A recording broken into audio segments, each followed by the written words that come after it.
e Graças e Desgraças da Corte de El Rei Tadinho, tendo sido também relatora do Diário de Notícias e responsável editorial por Literatura para a Infância e Juventude. Integrou a equipa de 7 autores que escreveu Essa Agora, Os Herdeiros de Os Maias, Os Novos Mistérios de Sintra e O Código da Vintes, um grupo que incluía João Aguiar, José Fanhas, Jorge Letria, Luísa Beltrão, Mário Zambujal e Rosa Lobato Faria. Publicou poesia, como no livro Dois Corpos Tombando na Água, que venceu o Prémio Literário Maria Amália Vaz de Carvalho em 2007, com o pseudónimo de Filipa Souza. Livro... Filipa Souza e Silva. E Silva. Qualquer coisa. Como pseudónimo desse senhor. Livros de crónicas, como O que se leva desta vida, ou romances com segundo sentido, como Os Profetas. O seu mais recente livro, já deste ano, é O Mundo de Enid Blyton, sobre a autora das famosas aventuras Os 5 ou Os 7. À semelhança de Mário Zambujal, que esteve aqui na quarta-feira, integra a redação do Jornal Sénior. Onésimo Teutónio Almeida nasceu no Pico da Pedra, São Miguel, Açores, em 1946. Doutorado em Filosofia pela Brown University, Providence, Rhode Island, nos Estados Unidos da América. É professor catedrático no Departamento de Estudos Portugueses e Brasileiros e no Wayland Collegium for Liberal Learning, da mesma universidade. Tem uma longuíssima lista de títulos publicados, incluindo os mais recentes: Onésimo Português Sem Filtro, uma antologia, do Clube do Autor, O Peso do IFAN, ensaios sobre a experiência luso-americana ou utopias em dó menor, Conversas Transatlânticas com Onésimo, na Gradiva, em 2012, uma longa conversa mantida pela internet com João Maurício Brás, onde podemos encontrar uma súmula do seu pensamento e da sua postura face ao estudo da filosofia. Acabadinho de sair esta semana, Quando os Boldos Uivam, uma compilação de alguns textos publicados também no Clube do Autor. Alice, este recente livro... Ruizinho. Quem é o gajo que está ali? Então este coitado, vai ver o meu lado.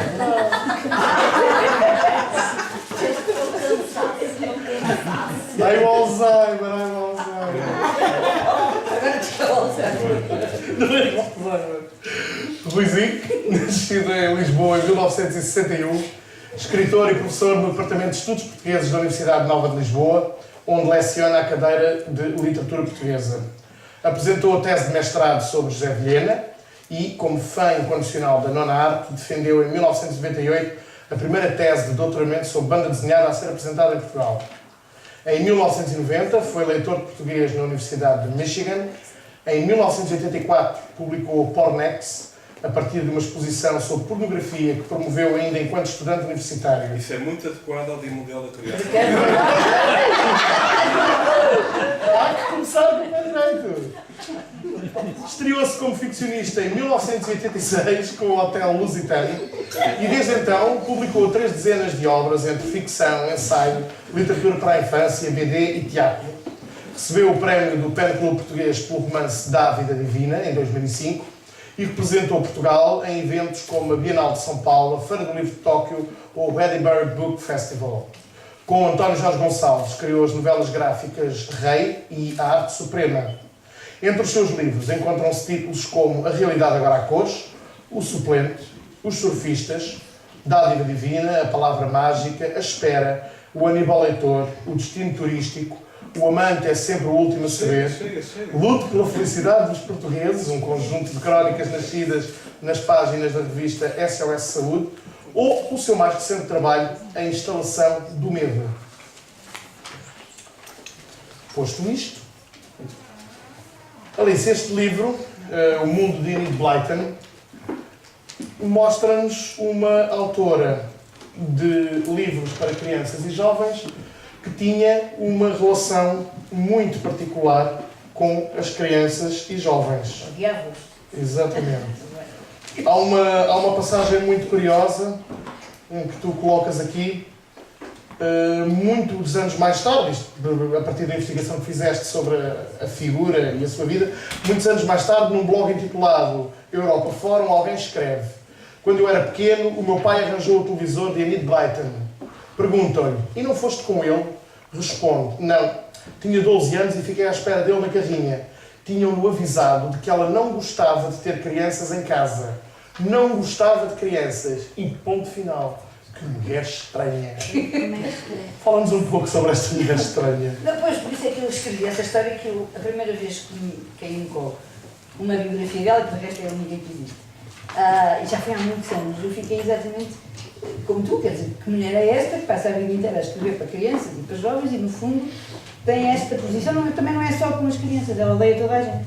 De resto, eu acho que ela é, sobretudo, um caso de estudo para os psiquiatras, só pode.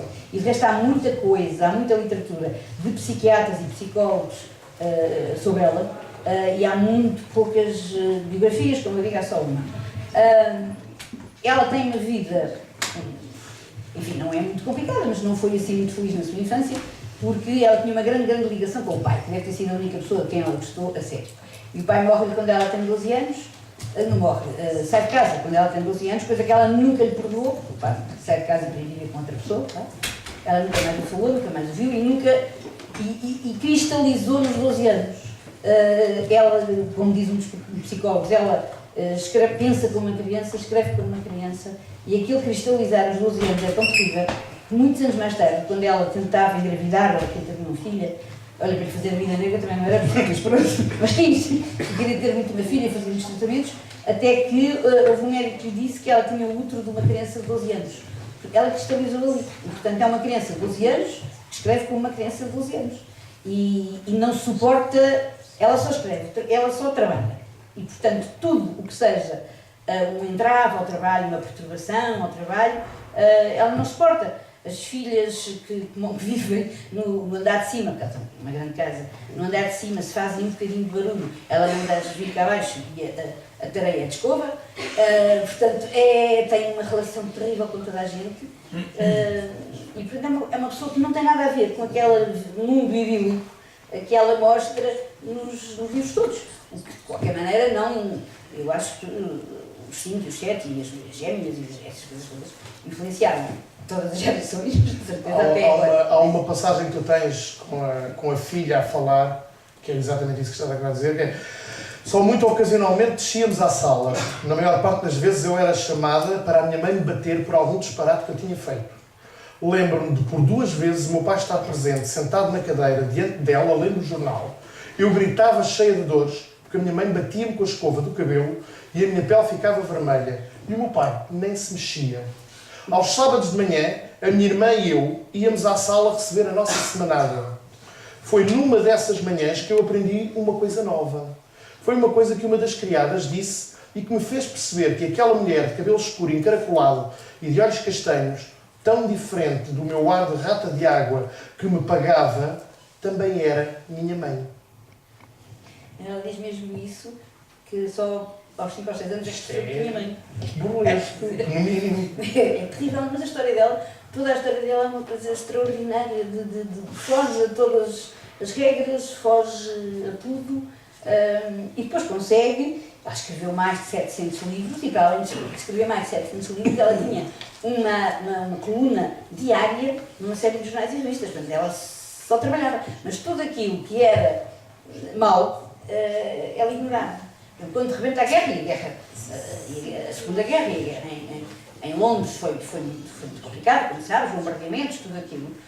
A coluna dela, ela consegue passar a guerra toda sem falar na guerra. E a coluna que ela tinha todos os dias, há um texto desse, uma crónica dessas, na altura em que, por causa dos bombardeamentos, as crianças são evacuadas, em que ela começa por dizer que bom, os nossos meninos foram todos para o campo, vão saber o nome todo das florinhas. Pronto, é que é a guerra. O mal não existe. Para ela, não existe mesmo. Portanto, se é mal, ela não sabe, ela não vê, ela não olha. E, portanto, depois recria aquele ambiente de... Nós todos gostamos muito, acho eu, até porque há coisas extraordinárias nos 5, e acho que é isso que faz os miúdos ainda hoje gostarem disso, que é não haver adultos. Tu não sabes quem é a mãe dos 5, não há? Eles andam pelas terras todas, de bicicleta, comem, dormem ao relento, dormem em ruínas e não há só há um polícia vagamente, e é sempre muito bom, e não têm as mães e os pais a tratar deles. Aquelas crianças nunca dizem onde é que estão, não telefonam para casa. De resto, a primeira tradutora portuguesa, porque já morreu, mas eu ainda falei com ela, confessava que tinha feito algumas leviandades nas traduções. Não só porque aportuguesou os nomes, mas isso estava na moda naquela altura, mas dizia ela, eu confesso que introduzi em alguns livros algumas frases que não eram da Enid Blyton, mas que me faziam muita confusão. Então uma das frases que ela introduzia muitas vezes era e foram tomar banho.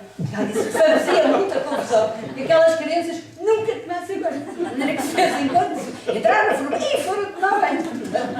Porque realmente era complicado. E depois as traduções, nós vamos ver a tradução, que são coisas muito engraçadas. Por exemplo, ela punha as criadas dos meninos ingleses a fazer arrofadas. Ótimo, não é? Que as criadas inglesas devem ser Very typical. arrofadas. Mas isso eram as nossas traduções. Mas realmente ela é um case study, ela é mesmo um estudo para os participantes. Rui, tu dás aulas de literatura, também abordas nas tuas aulas a literatura para crianças? Não. Outra pergunta. Eu preferi um Alzheimer, não posso trocar. Posso... O que é que queres que eu desenvolva? Não. Era um bom princípio. Não é o que ele dá. Não, posso falar sobre a Enid Blyton, quer dizer, posso falar sobre tudo. Aliás, há uma injustiça nesta mesa, é que eu apresentei outro dia um livro do Onésimo, apresentei há uns anos um livro da Alice, e eles nada. Mas pronto, adeias de ter muitos amigos. Mas hoje é o Dia Mundial da publicares um bom eu Mas hoje o que acontece hoje hoje é o Dia Mundial da Criança, os dias mundiais têm a sua razão de ser, são lembranças. Há uma velha piada em relação ao Dia Mundial da Mulher, que é 2 homens, então as mulheres agora têm um dia, deixa estar, os outros 364 são nossos. Portanto, o dia, quando há um dia, é para lembrar, mas é para lembrar algo que está em perda. É, o dia da mãe é 9 meses depois do dia do pai. Mas é um clássico, Agora, a minha relação com os livros infantis, bom, da Enid Blyton, eu odiava os 5 e adorava os 7. Li os 7 todos e li-os às vezes às carradas, a partir de 18 anos, salvo erro, às carradas às vezes de 2x3, eu ia atrás da carrinha da Gulbenkian e fazia o possível por ler aquilo. Os 5 irritavam-me solenemente, a começar por aqueles lanches ou píparos. Irritavam-te os lanches? Irritavam-me porque eu nunca tive lanches assim. Está bem. Os lanches eram o meu sonho. A primeira vez que eu comi scones foi num chá de tias no Largo do Rato. Não foi na sede do PS. Também é um chá de tias, mas pronto. Mas é diferente. Foi no Largo do Rato e causou-me muita impressão. Eu já tinha pai de 34 anos. Causou muita impressão porque fui lá, uma amiga levou-me lá, era muito simpática, era um chá de caridade, umas senhoras ali da lata, e depois tinha um problema que era, tinha uma tableta lá a dizer uma das coisas mais sinistras que eu ouvi até hoje. E que era simplesmente esta: quem não ama a Deus, não ama ninguém. E que só aquela coisa das ameaças, quer dizer, é terrível porque parece simpática. É como o outro provérbio: desejo-te o dobro do que tu me desejas. Que estes provérbios são muito sinistros. Quer dizer, dão para os dois lados e nunca sabemos se são simpáticos ou não. Em relação às crianças, muito se evoluiu desde o tempo em que eu era criança, muito mudou. E a Alice muito contribuiu para isso, para que não ficássemos prisioneiros da Enid Blyton. Porque obviamente que é muito chato viver-se com a cultura alheia por empréstimo. Por um lado, é bom. Isto é, eu acho que uma criança portuguesa deve ler coisas estrangeiras. Era o que faltava, ficarmos prisioneiros do patriotismo. Eu acho, aliás, que um português adulto é melhor português se tiver lido Dostoiévski. Ou seja, ler Dostoiévski faz de nós melhores cidadãos e melhores portugueses. E da mesma forma, ler Enid Blyton é uma maravilha. Mas o chato é quando aquilo que é a abertura tradicional portuguesa, quando se torna uma prisão e quando se torna uma colonização completa. E aí, eu lembro de uma vez que estava em Washington, o Onésimo daqui a pouco vai fazer aquela cenoubeira que ele faz sempre, que é falar da América, como se vivesse lá. Mas eu também já fui à América. E uma vez eu estava em Washington e conheci um poeta e professor e tivemos um jantar juntos. E ele disse-me que estava a fazer uma campanha, isto foi em 1987, salvo erro. Ele estava a fazer uma campanha em Washington, uma campanha política, para que a filha dele pudesse ter uma boneca Barbie. E eu achava isto um bocado estúpido, porque o homem era professor universitário, quer dizer, se fosse professor de liceu, eu ainda compreendia, mas era professor universitário. E eu não compreendia, quer dizer, poeta e professor universitário, que razão é que ele estava a fazer uma campanha para a filha ter uma boneca Barbie? E ele explicou-me, eu quero que a minha filha tenha acesso a ter uma boneca Barbie da cor da minha filha. Porque ele era preto, a filha dele era preta, ou negra, ou o que vocês quiserem. A própria dificuldade em encontrar um termo já é muito interessante do ponto de vista ideológico. E ele achava muito chato a filha negra ter que brincar com uma Barbie loura e branca. Ou seja, um modelo de beleza ser aquele. E aquilo na altura era uma luta política para ele. Hoje em dia há Barbies negras, ou seja, há uma amiga da Barbie, não sei o nome dela, que é Samantha ou qualquer coisa, ou a julgar pelo gosto americano é Cleopatra Jones, mas pronto. É Black Exploitation, mas a Barbie, mas hoje em dia há Barbies negras, ou seja, muito mudou. O David Bowie até casou com uma top model negra, mas muito mudou e estas coisas mudam muito. São uma nota de rodapé para passar para o Onésimo. Eu disse a nota de rodapé e neste momento perco a cabeça. Quando as pessoas dizem eu não me meto em política, eu sei sempre que as pessoas, quem não se mete em política já sei que é de direita. Quando eu apanho alguém a dizer para mim, a minha política é o trabalho, também já sei o que é essa pessoa. Geralmente as pessoas que não se metem em política a seguir dizem para mim é tudo preso. Ou corria com os estrangeiros, o que de facto não é uma decisão política, porque nós temos um Presidente da República que não se mete em política.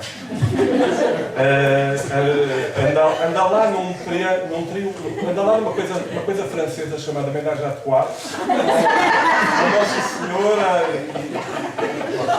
Mas eu não me meto nisso.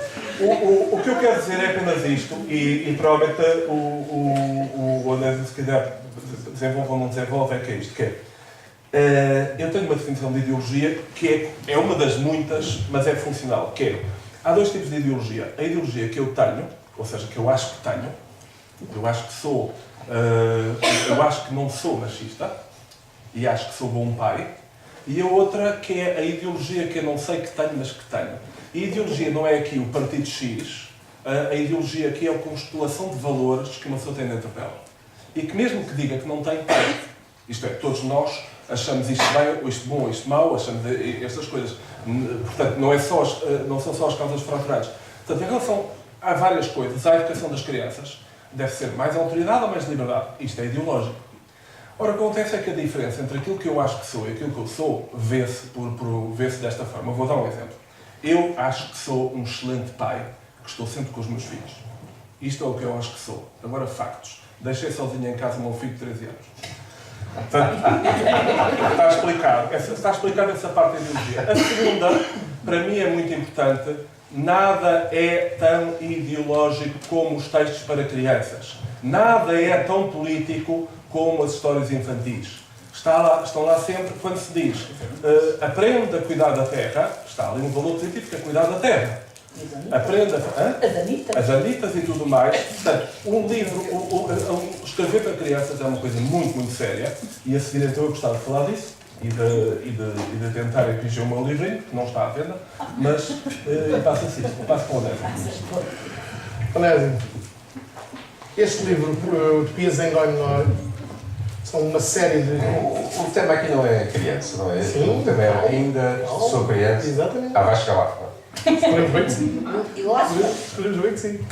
Neste livro, Utopias em Dó menor, há uma série de conversas entre o Onésimo e o João Maurício Brás, que de alguma forma sistematizam o seu pensamento e a sua perspectiva face à filosofia. E há uma passagem que tem a ver com a questão da linguagem e de alguma forma com a questão da educação naturalmente, em que diz: desaparecendo dos currículos a filosofia, só se agravou a situação. Todavia, estou em crer que isso ocorreu por ela não se ter conseguido impor como fundamental para o desempenho desse papel. Passou tudo para a comunicação.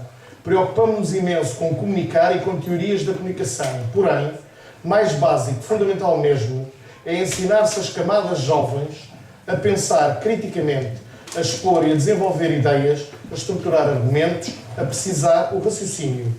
E isso faz-se dominando as estruturas e os segredos da língua para se poder escrever e expressar ideias com clareza. Como é que se passa isto para as crianças? Difícil. É difícil porque significa mudar um bocado a abordagem, o modo como... nós, quando se pede alguém em Portugal que se escreva sobre qualquer assunto, as pessoas começam sempre por dizer assim: eu gosto muito de primavera, eu gosto muito da primavera. No tempo de Salazar, assim, a primavera é a primeira das estações do ano. O leite é muito bom, o leite serve para a nossa alimentação.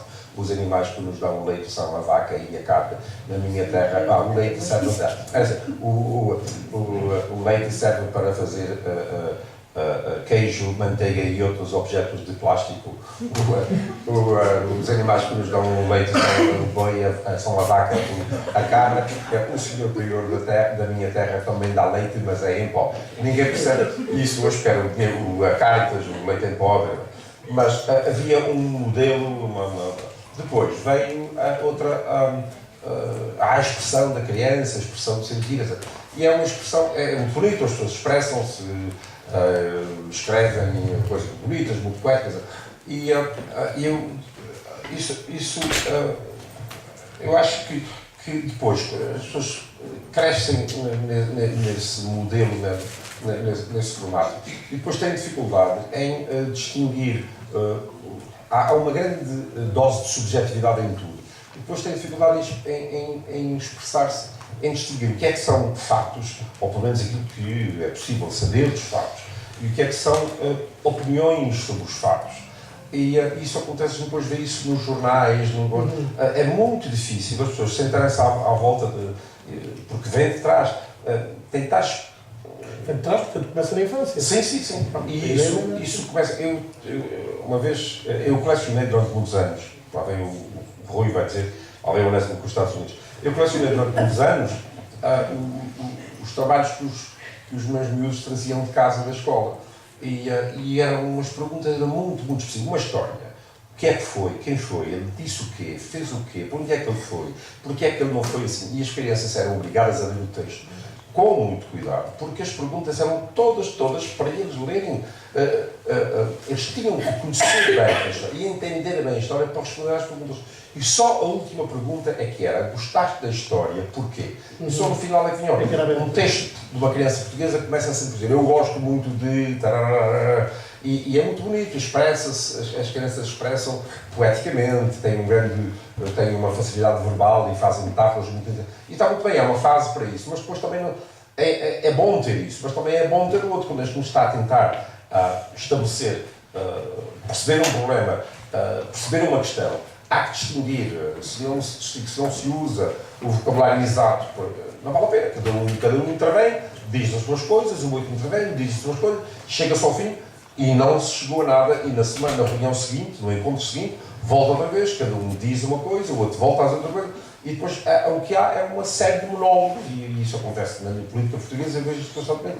Há uma série enorme de monólogos, cada um manda o seu monólogo, e o diálogo não acontece porque não há uma tentativa de perceber o que é que o outro está a dizer, de responder no meio do cumprimento de ombro. Um diz batatas, o outro diz Não, mas o feijão, ou o tempo é magnífico, não, a literatura é uma coisa extraordinária. E isso mas isso começa-se de criança, e não sei como é que não é aqui a conversar, que eu vou tentar explicar uma coisa dessa. Mas o que eu estava a tentar dizer aí, nesse parágrafo mais bem pensado, mais à frente depois acrescenta esta atitude de começar tudo a partir de cima, do alto, das ideias gerais interligadas, tende cada vez mais a ser transmitida às crianças desde bem cedo. Por isso chegam à universidade e revelam dificuldade em escrever um texto com cabeça, tronco e membros, em desenvolver um argumento, e quando nas aulas se debate um assunto, não conseguem delimitar-se ao tema. Acham que tudo está relacionado e não se apercebem de que há perguntas e objeções que nada têm a ver com o ponto em discussão. Mas muitas vezes o que se aponta a essas crianças é precisamente o oposto, ou seja, o não saberem usar a chamada intertextualidade. Eu, pelo menos, cheguei com este pensamento quando li isto. Não, eu vejo o que eu referi a isso. Fala muitas vezes, a gente fala, o público fala sobre um assunto, a gente vai a um sítio, não é aqui, estamos aqui a conversar, isto é uma conversa, mas se vai a um sítio e nos dão um tema, e a gente vai e tem 20 minutos para falar sobre um tema, e a gente fala sobre o tema. Lá vem um indivíduo de fundo e diz assim: o senhor atreve-se a vir aqui a falar de feijões e tal, não sei mais o quê, e não disse nada sobre a batata doce. Está bem, mas podemos falar de feijões. Não é possível aqui nesta aula. E é difícil estabelecer-se um diálogo sobre uma questão e tentar aprofundar e perceber. Não, é tudo um salto daqui a lá. As conversas são sempre conversa. E essa, para mim, é isso que eu estava a tentar dizer, mas não sei se isto é uma conversa para aqui, porque eu estava preparado para vir falar ainda sou criança e estou agora a falar de coisas adultas e estou-me a sentir. E porquê é que acha que ainda é criança? Já estamos a entrar no tema, não é? Sempre estivemos. É? Não, eu jogava Mas foi para isso que ele nos mandou cá vir. Depois para aqui com estas filosofias. É o que veio. Quando a Alicia estava a falar da memória história de um crítico inglês que os ingleses conseguem ser contundentes sobre a crítica, na crítica, e disse: fulano escreveu um bom livro infantil. Embora não tivesse essa intenção. Escreve livros para crianças. Mas não. Vamos entrar no tema, sobre a criança. Eu anotei algumas coisas para dizer, e a minha mãe dizia-me sempre: por dentro a gente nunca envelhece. E um dia o Darwinense também disse, eu fiz uma vez uma pergunta sobre isso, também disse: por dentro eu não envelheço, por dentro estou sempre jovem. E, pois é, a frase do Darwinense tem muito mais peso que a frase da minha mãe, mas a verdade é a mesma, que o corpo envelhece, mas por dentro as pessoas não envelhecem. E quando o tema ainda sou criança, é verdade, eu tenho os meus desejos de criança de querer ler, aprender, de estudar, de conhecer, de viajar, de ver, etc. Eu continuo a tê-los. Eu acho que é uma coisa, eu tenho uma grande admiração pelo Darwinense. Eu acho que uma coisa magnífica que o Darwinense tem é, a gente conversa com ele e parece estar ver o fulgor dos olhos de uma criança e de um jovem, e tem um ar quase virgem sobre as coisas, de querer ir mais além, de querer conhecer, de ouvir, de estar atento, etc. Isso as crianças têm, e é isso que eu jogava aqui, que íamos falar sobre isso, que é o pior que pode acontecer às pessoas com a idade, é perderem esse desejo do novo, o desejo da chave. Estou a citar aqui uma Alegre, indiretamente, mas o desejo de descobrir coisas, de ir mais além, de tentar entender coisas, de ir buscar um livro traz surpresas, de virar uma página porque há mais alguma coisa. E isso eu, felizmente, ainda não perdi. E eu jogava que nós íamos conversar. Isso é muito bem. Tá? Agora passo lá a Alice, que ela que sabe essas coisas melhor que eu. Eu tenho um conto neste livro que publiquei, que é sobre um miúdo com problemas, mas que a cabeça dele está sempre a abrir portas para novos horizontes, e a gente nunca sabe o que é que vai sair dali. Eu tenho um fascínio, eu gosto muito de crianças, sempre adorei crianças, sempre, anotei montes e montes de histórias de crianças. Há coisas porque o espírito jovem, o espírito aberto das crianças não estão formatadas ainda. A educação formata as crianças. E elas dizem nunca pensar, e por isso são capazes de pensar coisas. Eu nunca me esqueço, a minha filha tinha 3 anos e nós levantamos voo, ela já tinha andado de avião, mas não tinha noção nenhuma que tinha andado de avião. E é pela primeira vez que ela tem noção de que vai para um avião, levantamos voo de Boston, e ela está com uma cara muito apreensiva, e eu disse, estamos a voar, e eu disse, Tatiana, estás bem? Sim. Aconteceu alguma coisa? Ele diz assim, papá, já estamos no ar. Eu disse, estamos. Diz ela assim, mas como é que o avião ainda não está pequenino? Ela estava com uma grande preguiça. O que é que vai acontecer? O avião lá em cima vai ficar pequeno. O que é que vai acontecer quando o avião ficar pequeno? Acho que é muito importante nós não nos deixarmos formatar e nós com a idade tendemos a ficar formatados. As coisas que nós gostamos, o gosto já está feito, a gente vai para aí. E o manter o espírito aberto ao novo, ao diferente, etc., é uma atitude que as crianças é que têm, que ainda não estão formatadas.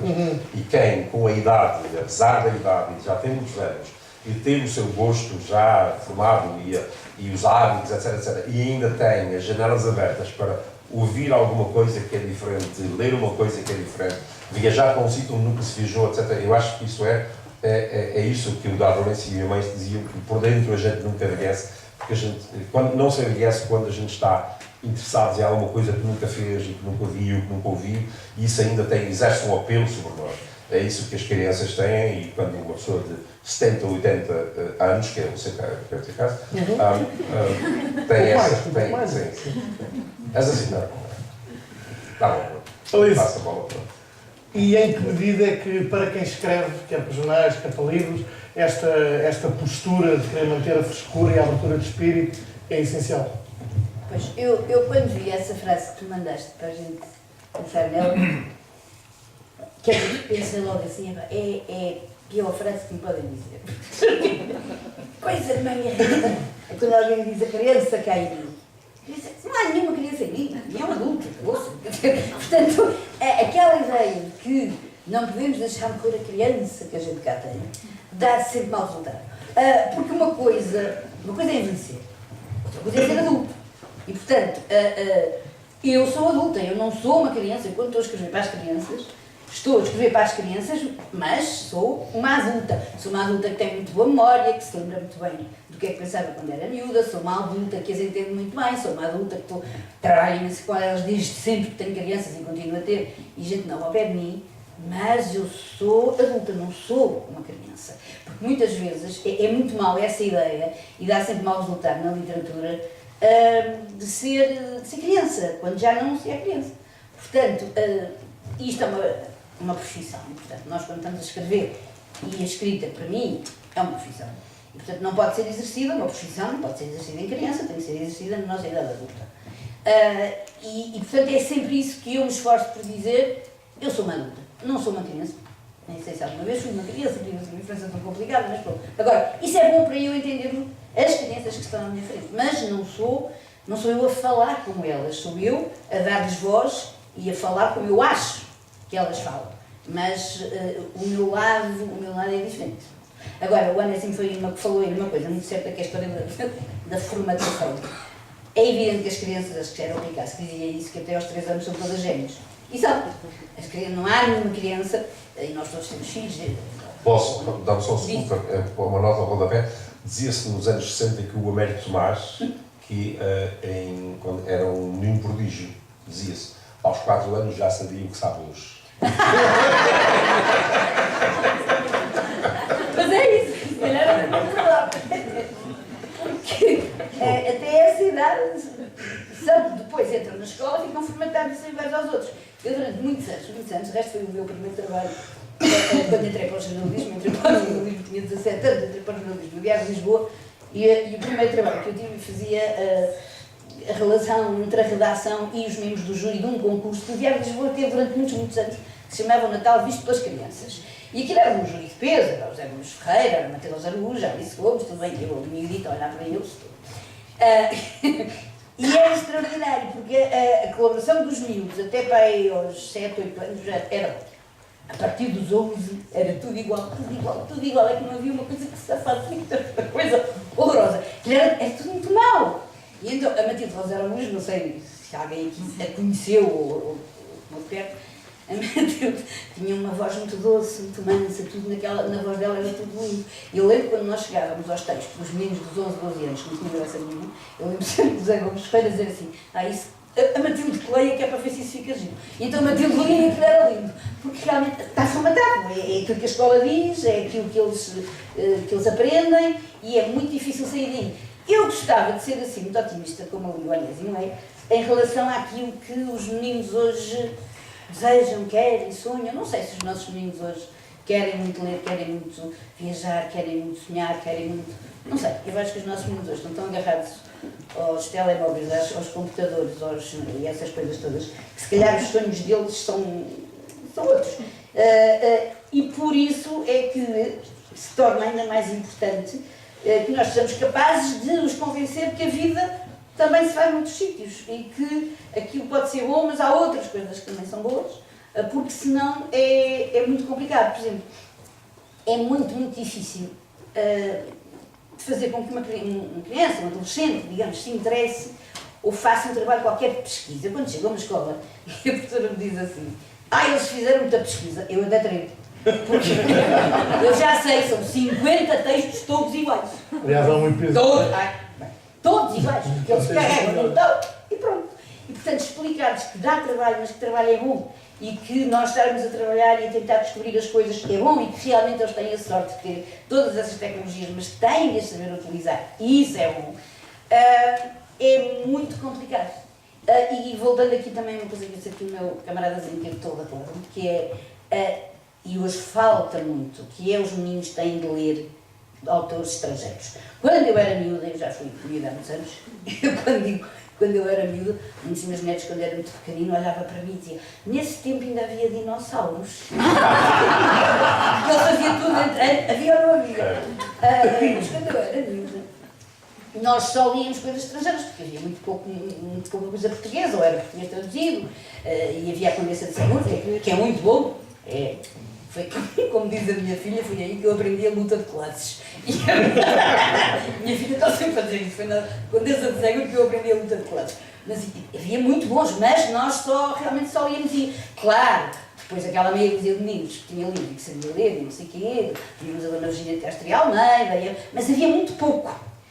Depois, felizmente, apareceu este boom todo de autores portugueses, que há 30 anos, ainda bem que apareceu. Mas agora acontece um bocadinho que eles raramente leem coisas estrangeiras. Leem o Harry Potter, pronto. Mas tirando. E nem sei se agora já leem, porque aquilo também já vai passando um bocadinho mal. Mas têm que ler autores portugueses.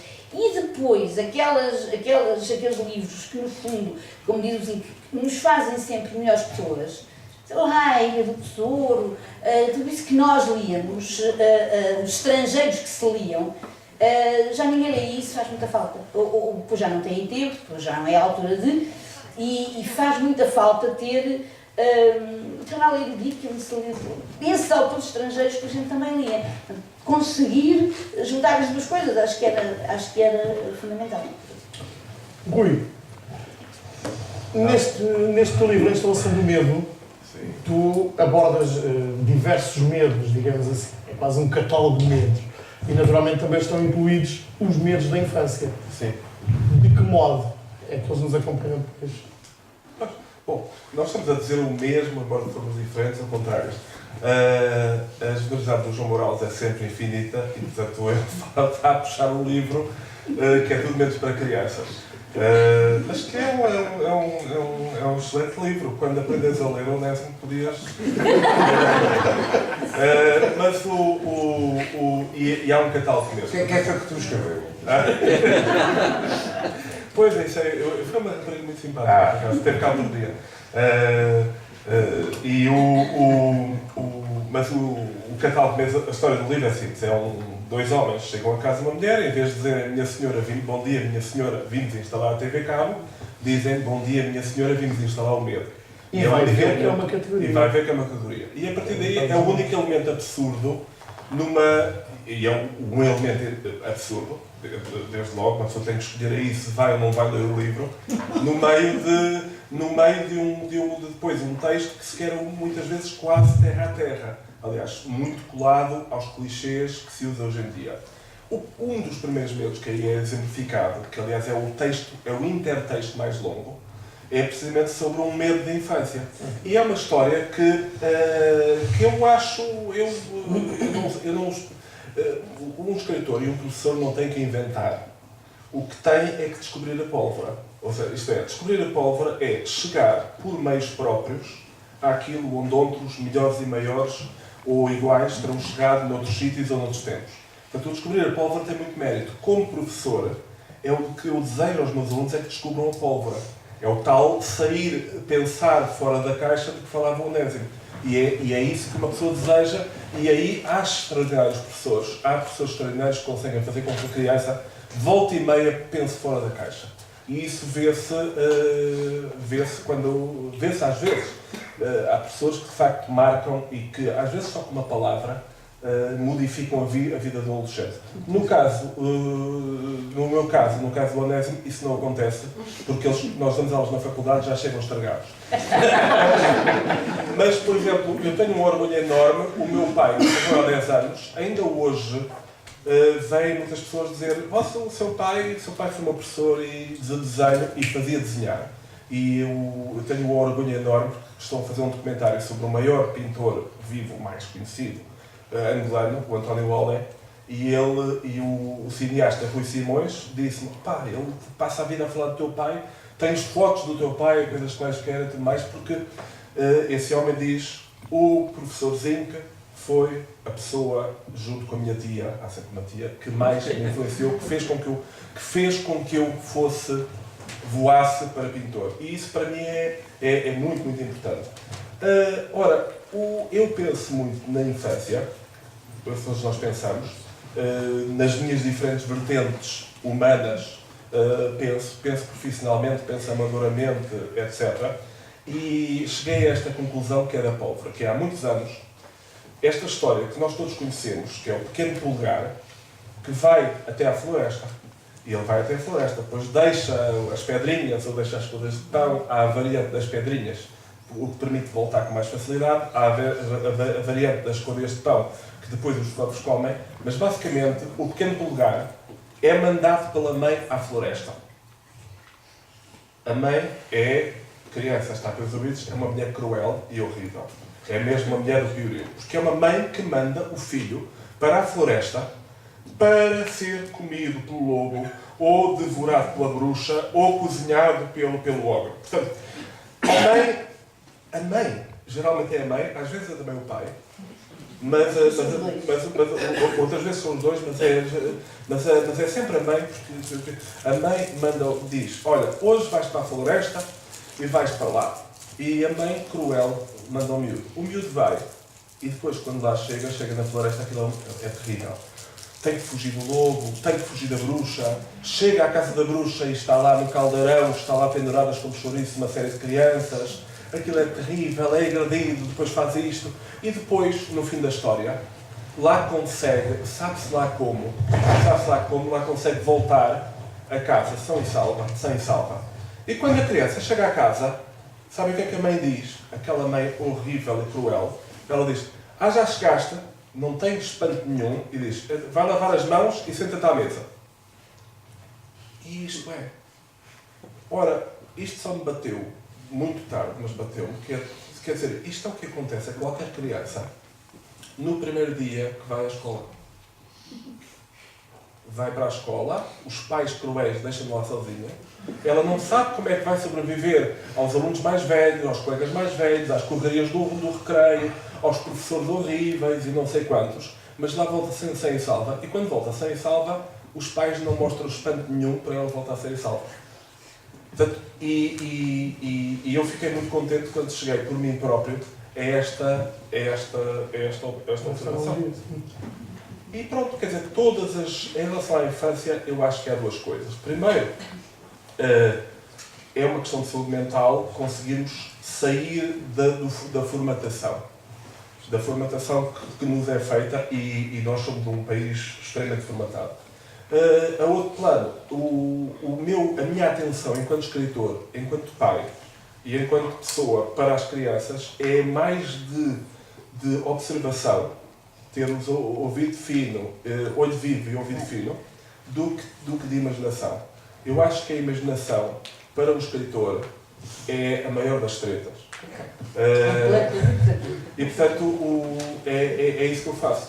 Depois, quando vos mostrar aqui isto, não é para vender porque está fora de mercado, mas este é um exemplo flagrante de um livro feito de observação.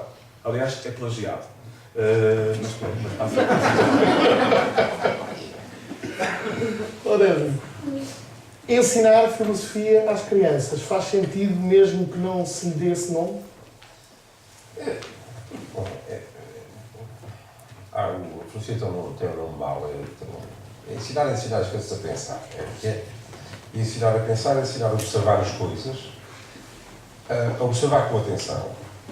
E depois ensinar as crianças a relacionar as coisas, que é o pensamento lógico, que é isto é isto faz isto, aquilo faz assim, foi isto que fez isso, não, isto foi assim, então não foi assim. No fundo é isso, mas nada.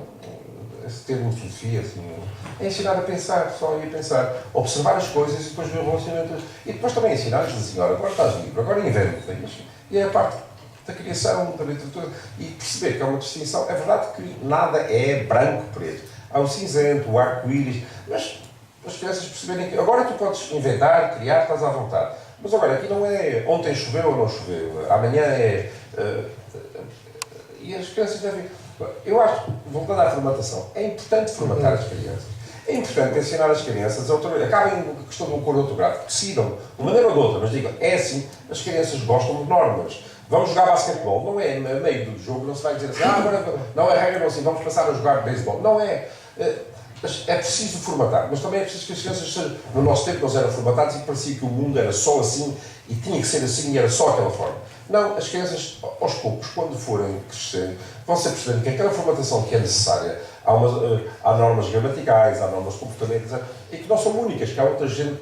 Mas isso percebe-se mais tarde, que há que compreender que há outros que usam outras maneiras de ser, outras maneiras de dizer, etc. E que são aceitáveis, mas no nosso código é assim. Isto aqui é uma mente aberta. A mente aberta não quer dizer que o outro era assim, ele era tão aberto que até os miolos lhe caíram.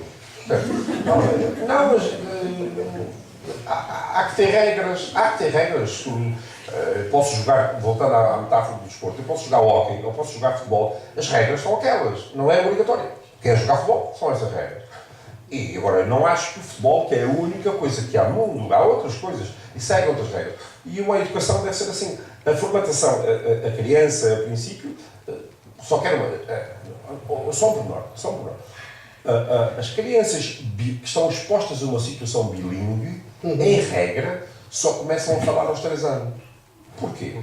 Porque ouvem 2 códigos e não sabem escolher. E as crianças expostas a uma situação trilingue, em média, só começam a falar aos 5 anos. Entendem os códigos todos, mas não sabem escolher. Então o que é que há que fazer?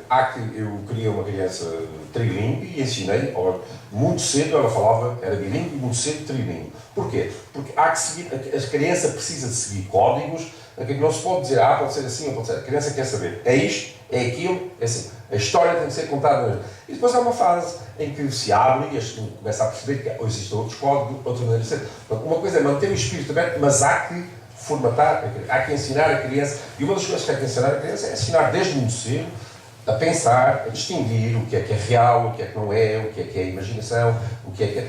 Perceber isso. Isso começa-se muito. Eu não sei para aqui pregar, eu agora queria contar uma piada. Quando eu estava a falar de idade, era um miudito a dizer, agora já veio fora que disse, vou ter quantos anos tens? Eu disse, 94. 94. E tu começaste com 1? Agora já veio fora